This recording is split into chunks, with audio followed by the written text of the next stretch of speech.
Hi friends, welcome back to my channel. So మనకైతే RRB group D results అయితే రావడం జరిగింది కదండి. సో వాళ్ళు జోన్ వైజ్గా ఇవ్వడం అయితే జరుగుతుంది. ఇప్పుడైతే మన సికింద్రాబాద్ జోన్కి కూడా రిజల్ట్స్ అనేది వచ్చేసి, సో ఆ రిజల్ట్స్ ఏంటి, ఏ కేటగిరీకి కట్ ఆఫ్ ఎంత ఉంది అనేది మనం ఈ వీడియోలో చూద్దాం. ఓకే, సో లేట్ చేయకుండా వీడియోలోకి వెళ్ళిపోదాం. So RRB group D results వచ్చేసాయి కానీ చాలామంది వెయిట్ చేస్తున్నారు. సో మన సికింద్రాబాద్ జోన్కి కూడా రావడం జరిగింది. సో మొత్తం మన సికింద్రాబాద్ జోన్ నుంచి 2789 మెంబర్స్ అయితే సెలెక్ట్ అయ్యారు.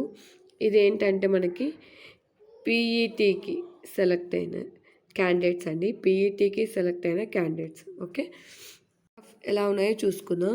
సో కట్ ఆఫ్స్ వచ్చేసి యూఆర్ వాళ్ళకి 76.99, ఎస్సీ వాళ్ళకి 68.93, ఎస్టీ వాళ్ళకి 65.79, ఓబీసీ వాళ్ళకి 76.94, ఈడబ్ల్యూఎస్ వాళ్ళకి 69.42. సో ఫైనల్గా ఇదైతే ఫైనల్ కట్ ఆఫ్ అయితే కాదండి. ఫైనల్ కట్ ఆఫ్ కాదని ఎందుకంటున్నానంటే ఇది పీఈటీ సెలెక్ట్ అయిన వాళ్ళదే.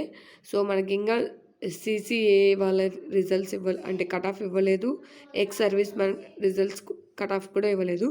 ఎందుకంటే వీళ్ళకి పీఈటీ ఉండదు కాబట్టి వీళ్ళకి పీఈటీ కండక్ట్ చేసిన తర్వాత ఫైనల్ రిజల్ట్స్లో ఇంక్లూడింగ్ సిసిఏ వాళ్ళకి ఎక్స్ సర్వీస్ మ్యాన్ కలిపి ఫైనల్ కట్ ఆఫ్ అయితే ఇస్తారండి.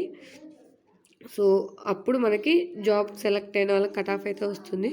సో ఇప్పుడైతే పీఈటీ వాళ్ళ సెలెక్ట్ అయిన వాళ్ళ కట్ ఆఫ్ ఇదండి. సో మీ నెంబర్ ఉందో లేదో చూసుకొని, అండ్ మన ఛానల్ నుంచి ఎంతమంది పీఈటీకి సెలెక్ట్ అయ్యారో కామెంట్ చేయండి. ఓకేనా? సో అలాగే మీరు కనుక సెలెక్ట్ అయితే పీఈటీకి బాగా ప్రాక్టీస్ చేయండి. ఇందులో మనకి సక్సెస్ అయితేనే మనకి జాబ్ అనేది వస్తుంది. ఓకే, సో ఈ వీడియో మీకు నచ్చినట్లయితే లైక్ చేయండి, మీ ఫ్రెండ్స్తో షేర్ చేయండి, అలాగే మన ఛానల్ సబ్స్క్రైబ్ చేసుకోండి. మీకు ఇంకా ఏమైనా డౌట్స్ ఉంటే కనుక కామెంట్ చేయండి. మీ కామెంట్స్ కనుక కంపల్సరీ